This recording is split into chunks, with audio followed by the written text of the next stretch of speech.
기독교를 가리켜서 우리는 기도의 종교다 이렇게 말할 수 있을 것입니다. 적어도 한국 교회는 이 표현이 맞는 것 같습니다. 한국 교회처럼 기도를 많이 하는 교회가 있을까? 우리 강남제일교회만 해도 공식적으로 새벽 기도회, 수요 예배, 금요 집회, 주일 예배, 오후 찬양 예배가 있죠. 공식적인 예배고 공식적인 기도회입니다. 여기에 특별이라는 단어를 넣죠. 특별 새벽 기도회, 특별 집회, 특별 예배, 부흥회, 사경회. 이렇게 기도를 많이 하는 교회가 전 세계에 있을까? 아마 한국 교회가 유일할 것입니다. 자, 거기에 우리 한국 교회는 기도의 방법도 매우 다양하죠. 금식 기도, 산상 기도, 안수 기도, 안찰 기도. 기도의 종류도 다양하죠. 방언 기도, 예언 기도, 치유 기도, 또 통성 기도, 묵상 기도. 기도의 모습도 다양합니다. 정말 한국 교회는 기도에 뛰어난 그런 교회다. 오직하면 기도원이라는 단어가 있겠어요? 서양어는 기도원이라는 단어가 없죠. 수도원이라고 하죠. 근데 우리는 수도원도 있지만 대부분 기도원입니다. 자, 이렇게 여러 가지 기도의 형태가 있고 종류도 다양하지만 기도의 흐름도 좀 차이가 있습니다. 어떤 표현이냐면 우리 기도할 때 보통 어떻게 하세요? 먼저 개인적인 죄를 고백하고 회개하는 내용을 먼저 언급한 후에 그 다음에 개인적인 간구의 기도를 하시죠. 개인적으로 기도하실 때도 그럴 것이고 대표 기도하실 때도 보면 우리 어떻게 하세요? 먼저 크게 모아서 하나님 아버지 앞에 우리의 지난 한 주간의 죄를 고백하고 용서해 주시기를 간구한 후에 또 개인적인 성도들의 개인적인 또 교회의 기도 제목들을 간구하게 됩니다. 그렇게 기도하기도 하는가 하면 또 특별한 행사가 있을 때는 공적인 내용부터 먼저 기도합니다. 예를 들어서 우리에게 임직식이 있다. 그러면 임직식을 통해서 우리 교회가 하나님께 영광을 올려드리고 또 임직받는 분들도 하나님께 귀하게 쓰임받고 한국교회를 위해 하나님 나라를 위해서 쓰임받게 해주십시오 라고 기도하죠. 죄를 용서해달라는 기도는 하지 않죠. 그래서 특별하게 하나님 나라와 교회, 이 나라의 민족을 위해서 쓰임받도록 기도하고 이어서 그들의 개인적인 삶을 위해서도 기도합니다. 맡겨주신 사명을 잘 감당하도록 지혜도 주시고 생업도 간섭하여 주시기를 위해서 기도하죠. 또 그렇게 보면 이렇게 크게 두 가지 흐름의 기도가 있는데 오늘 우리가 살펴볼 솔로몬의 기도는 전자에 해당합니다. 먼저 하나님께 죄를 회개하고 그리고 우리가 하나님께 간구합니다. 자연스럽게 저와 여러분이 한국교회에서 신앙생활을 하는 동안에 자연스럽게 습득하게 된 기도의 방법인 거죠. 자, 솔로몬은 성전을 완공하고 7년 동안 성전을 지었죠. 7년 동안 성전을 짓고 성전을 완공한 후에 하나님께 그 성전 봉헌을 하면서 기도했습니다. 그 내용이 열왕기상 8장 22절 이하의 내용입니다. 그 기도는 모두 7가지 상황에 대해서 기도합니다. 하나님, 우리가 이러이러할 때 이렇게 간구하면 들어주십시오. 7가지 상황들을 놓고 쭉 기도하게 되는데 똑같은 패턴으로 진행이 됩니다. 하나님, 우리가 이런 고통 가운데 있을 때 회개하고 성전을 향해 기도하면 하나님께서 하늘에서 들으시고 우리를 용서하시고 회복시켜 주옵소서. 그러니까 우리의 먼저 죄를 고백하고 회개하면 하나님 하늘에서 들으시고 우리를 용서하여 주옵소서. 이 성전에 와서 우리의 죄를 고백하면 이 성전을 향해 우리가 회개하고 간구하면 하늘에서 들으시고 용서해 주시고 회복시켜 주옵소서. 이것이 7가지 상황에 대해 똑같이 나오는 패턴입니다. 자, 27절과 30절 읽었던 말씀을 돌아보시면 27절에서는 먼저 솔로몬이 자신이 지은 성전이 크고 아름다운 성전도 하나님이 감히 계시기에는 부족하다. 하나님은 그만큼 큰 분이십니다 라고 고백합니다. 그렇게 크고 놀라우신 하나님께서 29절에 늘 이 성전에 이름을 두시고 눈으로 지켜보시며 성전에 머물러 주시기를 간구합니다. 하나님은 이 성전보다 훨씬 크시죠. 그러나 하나님, 주의 백성들이 이 성전에 와서 하나님께 기도하니 늘 이 성전에 머물러 주시고 이 성전을 두 눈으로 지켜보아 주십시오. 그리고 하나님의 백성이 성전을 향해 기도하면 하나님 들으시고 응답해 주십시오. 이렇게 간구한 후에 이어서 7가지 내용으로 기도하게 되는 것이죠. 솔로몬의 이런 27절부터 30절의 고백은 솔로몬은 우리가 누구에게 기도해야 되는지를 분명히 알고 있는 것입니다. 여러분, 우리의 기도는 중언부언하는 기도가 아니죠. 분명한 방향이 있습니다. 누구에게 기도합니까? 전능하신 하나님 아버지께 기도하는 것이죠. 중언부언, 내가 누구한테 기도하는지도 모르고 하는 주문 같은 것이 아닙니다. 예수님도 중언부언하며 기도하지 말라고 하셨죠. 당시의 유대인들은 어떻게 기도했어요? 어떤 특정 기도문을 그냥 암송하면 그게 기도하는 것이라고 생각했습니다. 누구에게 기도하는지 너 그냥 모른 채 습관적으로 외우는 기도. 오늘 우리가 사도신경을 했습니다. 여러분 혹시 습관적으로 외우신 것은 아닌지, 그렇게 습관적으로 하는 기도, 누구에게 어떤 마음으로 하는지 몰라서 그냥 습관적으로 암송하는 그런 기도를 중언부언하는 기도라고 합니다.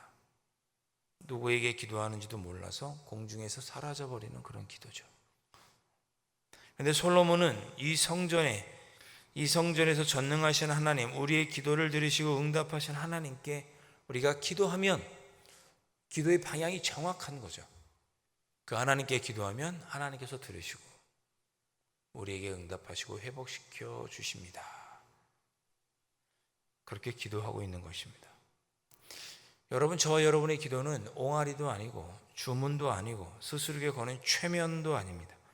전능하신 하나님, 이 성전을 늘 지켜보고 계시고 우리의 기도에 귀 기울여 주시고 모두 다 기억하여 주시는 전능하신 하나님, 그 하나님께 우리가 기도하고 있는 것입니다. 그것을 잊지 않고 기도할 때 우리의 기도는 의미 없는 기도도 아니고 내가 무슨 기도를 하는지 분명히 알고 하는 기도이며 하나님께서 분명히 듣고 눈으로 보고 계시는 기도죠. 예전에 제가 그런 얘기 한번 드렸던가요? 습관적으로 기도하다 보니까 예전에 학생 때 그런 일이 있었습니다. 신학생 때. 신학생들이니까 다 점심 먹으러 식당 가면 다 기도하거든요. 저도 식당에 가서 밥을 사서 떡 놓고 기도했어요. 식기도를. 습관적으로 기도하니까 어떻게 기도해요? 하나님, 이 예배를 기뻐 받아 주십시오. 그렇게 기도하더라고요. 식기도를. 제가 식사하는데 무슨 하나님께 예배 드리나요? 습관적으로 기도하니까 하나님 아버지 감사합니다. 이 예배를 기뻐 받으시고 하다가 깜짝 놀랐어요. 아니, 내가 왜 식기도를 하는데 예배를 받아달라고 기도하지? 여러분 그런 때 없으세요? 점심 먹을 때, 저녁 드실 때, 아침 먹을 때 기도하다가 뜬금없이 교회를 위해서 기도하거나 그런 적 없으세요? 아니, 뜬금없는 건 아니겠구나. 교회를 위해서 기도하면 좋죠. 그러나 습관을 쫓아 누구에게 하는지도 모른 채 아무런 내가 기도하는 내용도 모른 채 하는 그런 기도는 기도가 아닙니다. 중언부언하는 것입니다. 오늘 이 새벽에는 이러한 분명한 방향, 우리가 기도하는 대상인 우리 하나님을 분명히 확신하며 기도하셔야 하겠습니다. 자, 이어지는 31절과 34절은 솔로몬이 말했던 그 기도의 패턴이 7번의 상황 가운데 나타나게 됩니다. 자, 31절과 32절은 이스라엘 백성들이 이웃과의 사이에 범죄하여서 그 일을 놓고 하나님께 회개하면 하나님께서 성전을 향하여 기도하면 우리의 기도를 들으시고 하나님 용서하시고 들어주십시오. 이렇게 기도하고 있는 것이죠.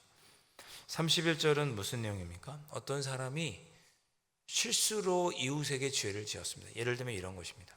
내가 옆집 사람이 저에게 물건을 맡겼어요. 큰 도자기를 맡겼어요. 내가 어디 여행 갔다 오는 동안 좀 잘 보관해 달라. 그런데 그만 여행을 갔다 와 보니 이 도자기를 맡겼던 사람이 실수로 도자기를 깨뜨린 거예요. 그런데 이 도자기를 맡긴 사람은 이 사람이 일부러 그런 건지 실수로 그런 건지 알 수가 없잖아요. 증인도 없고 증거도 없고 뭐 CCTV가 있는 것도 아니고. 그럴 때 최후의 방법으로, 결백을 증명하는 방법으로 어떻게 했느냐, 이 도자기를 맡았던 사람이 성전에 와서 하나님께 기도하는 거예요. 하나님, 제가 만약에 잘못 고의로 그랬다면 나에게 벌해 주십시오. 그러나 나는 절대로 고의로 하지 않았습니다라고 하나님 앞에서 내가 죄가 없다고 맹세하고, 만약에 내가 죄가 있다면, 고의로 그랬다면 하나님, 내가 달게 하나님께서 내리시는 벌을 받겠습니다 라고 그렇게 맹세하는 거죠. 그럴 때 하나님께서 선악간에 심판하셔서 악한 자에게는 그 악한 행위대로, 의로운 자에게는 그 의로운 행위대로 갚아주십시오. 그런 기도입니다. 혹여 내가 이웃들과의 관계 속에서 죄를 지어서 하나님께 나와 기도하고 맹세하면 들으시고 하나님께서 선악간에 판단하시고 의인에게는 의로움으로, 악인에게는 벌로 갚아주십시오. 그런 뜻입니다. 34절과 34절은 이스라엘이 전쟁에서 적군에게 패하는 경우입니다. 전쟁에 나가는데 전쟁에서 패했어요. 그럼 어떻게 되겠어요? 포로로 끌려가는 사람들이 있겠죠. 전쟁에서 패하면 병사들이나 민간인들이 많이 포로로 끌려갑니다. 그럴 경우 이 성전에 돌아와서 전쟁에 포로로 끌려가지 않았던 사람들이 이 성전에 와서 기도하는 거죠. 하나님, 포로로 끌려간 이들을 용서해 주시고 포로로 끌려갔던 자들이 돌아오게 해 주십시오. 우리가 죄를 지어서 이 전쟁에서 패했고 우리의 동족들이 포로로 끌려갔습니다. 우리의 죄를 용서해 주십시오라고 회개하면 하나님께서 들으시고 용서하여 주시고 포로에서 돌아올 수 있도록 해 주십시오라고 기도하는 것입니다. 앞서 말씀드렸던 것처럼 먼저 우리의 죄를 회개하고 기도하면 하나님께서 우리의 기도를 들으시고 용서해 주시고 회복시킨다는 그런 기도입니다. 자, 오늘 이 새벽에 기도하실 때 우리의 삶을 한번 뒤돌아보시죠. 여러분의 삶에 혹시 어려움과 곤고함이 있으십니까? 그러면 하나님께 회개할 것은 없는지 돌아보시고 기도하십시오.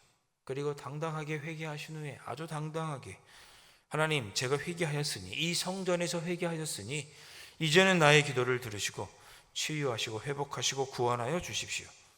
제가 주님의 몸된 성전에 나와 기도했으니, 솔로몬이 그렇게 기도했던 것처럼 제가 주님의 성전을 나와서 기도했으니, 회개했으니 이제는 하늘에서 들으시고 회복시켜 주십시오.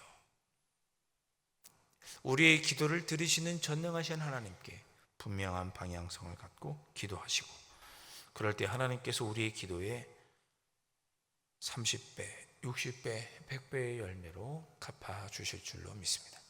이 새벽에 회개할 것들 회개하시고 또한 더불어서 당당히 주님께 간구해야 할 것들 간구하면 하나님께서 우리에게 100배의 열매를 거두게 해주실 줄 믿는 이 믿음을 가지고 이 새벽에도 기도하실 수 있기를 주님의 이름으로 축복합니다.